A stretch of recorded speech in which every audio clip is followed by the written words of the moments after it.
All right, guys, what's going on? Welcome in. So, unfortunately, another Sunday, another New York Jets loss, 3-9 on the year. Are you three? The Jets are 3-9, and I actually I couldn't even I couldn't stomach watching the press conferences after the game, like immediately after the game. So I went back and I rewatched them now, and it was just listening to Rodgers talk about like the wind and everything like that.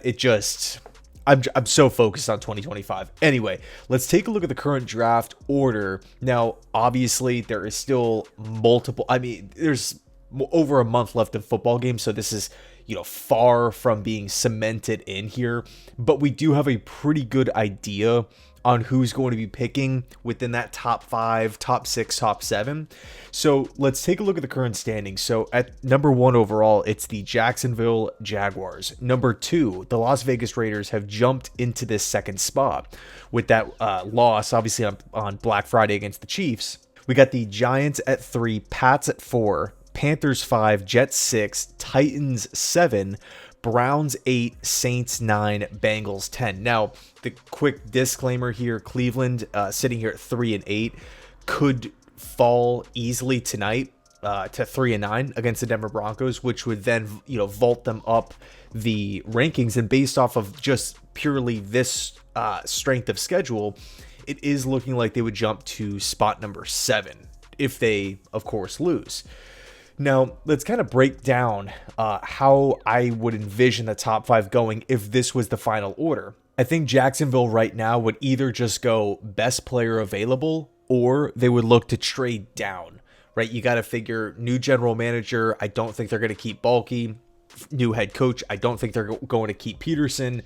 You have your left tackle. You have your quarterback. This team has talent. I mean, Brian Thomas has done, to me at least, an absolutely fantastic job this season. Trevon Walker, former number 1 overall pick. This team does have some building blocks. Josh Allen, right? They have talent. Could this new coach want to just say, screw it, let's just go get the best player in the draft? Or does he say, you know what, let's slide back a couple of spots and try to see if one of these teams that needs a quarterback wants to move up to that number 1 overall pick and potentially get a haul moving forward? You can maybe argue that the Giants would want to jump the Raiders at 2 to go get their guy, and they don't have to. They're essentially, they're not going to be in the position that the Patriots were this past draft, where it's like Caleb, whoever the Bears take, whoever Washington takes, and we're just going to go get the third guy. Because this class is a little bit thinner at the quarterback position and it doesn't really have that, same hype and potential, I honestly could see the Giants maybe doing something like that. And I could also see Jacksonville wanting to move back, right, to spot number 3. Based off of that, they can go out, they can get a really, really good player. I mean, honestly, you could probably go get the same exact player that you're going to go get at 1 if you're picking at 3. If the Raiders don't trade out at 2, because assuming that the Giants and the Raiders both go QB. So I think the Jags are in a pretty favorable spot here. Raiders, let's just say they, go BPA. Raiders at 2, I think Shedeur Sanders makes a ton of sense for the Raiders. I think Cam Ward makes sense for the Giants at this point. At 4, we have the Patriots. Now, they can easily go tackle. I think tackle should be the move. You can definitely argue a Travis Hunter, but you could also, argue Hunter for the Jags, right? Obviously, towards the top of the draft. New England is in a good position, though, because whatever they do, they're going to be getting a massive upgrade. That team just does not have, top-end talent. Tackle, wide out, like they can just go in a million different directions and probably get just like an instant day 1 positional number 1 player. So great position for them. Carolina is interesting at 5. I think they're probably going to pass on quarterback, and I could easily see them going best player available, right? Just to continue to load talent into that team. And then we have the New York Jets at spot number 6. Now, looking at this, I don't necessarily think that any of the other quarterbacks are worth taking with the 6th overall pick. I think Mason Graham makes a ton of sense. I mean, Kinlaw, Lecky Fotu, 1-year deals, disappointing seasons. Mason Graham would be a huge upgrade, huge upgrade.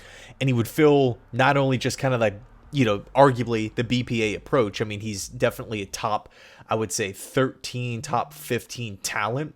So you're getting, again, a really, really good football player, but he's coming in at a huge position of need.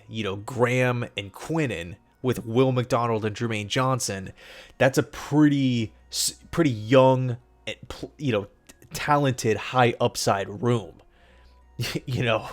4 guys that, in my opinion, can still keep on growing and getting better. That's pretty exciting for a new head coach coming in. Now, you could also maybe say, hey, well, what about right tackle? Totally fair.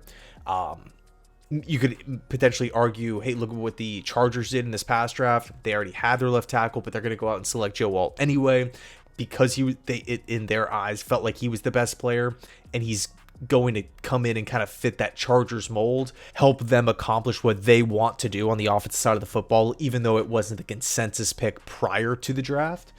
Right, because it was, the big need was wide receiver. So maybe the Jets do something like that, right? Maybe they go out and they select the best tackle on the board. I mean, Olu has had some right tackle experience, but personally, I think I want to just keep Fashanu over at left tackle and potentially draft a right tackle if we don't sign one in free agency. I think safety is a massive need, but 6 is a little too high for me to be picking a safety. And also, you look at this class, it's stacked with safeties. Man, I feel good about so many guys.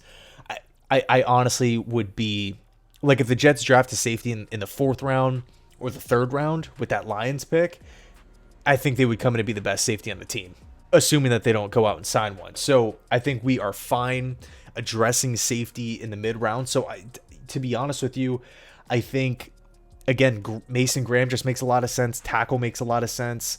And if you want to argue quarterback, I would say let's move down a couple of spots. Now, of course, the pushback is who's coming up if they're not coming up for a quarterback. And Senior Bowl, Combine, private workouts, pro days, all of this stuff is going to hype up quarterbacks. The Milrose, the Carson Becks, literally every other quarterback not named Shedeur Sanders or Cam Ward. They're all going to get hyped once the regular season ends. But again, I think for me, just 6 is a bit too high to be taking, the 3rd best. Well, I would assume the 3rd best one, assuming that there's no trades or Carolina doesn't shock anyone. But anyway, quick little draft, update here. I have some cool videos coming out later on, really starting tomorrow, on different head coaching options for the Jets.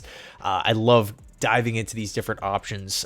Some pretty interesting names, some former head coaches on the list here. So, yeah, thanks so much for watching. I appreciate you guys, and as always, go Jets.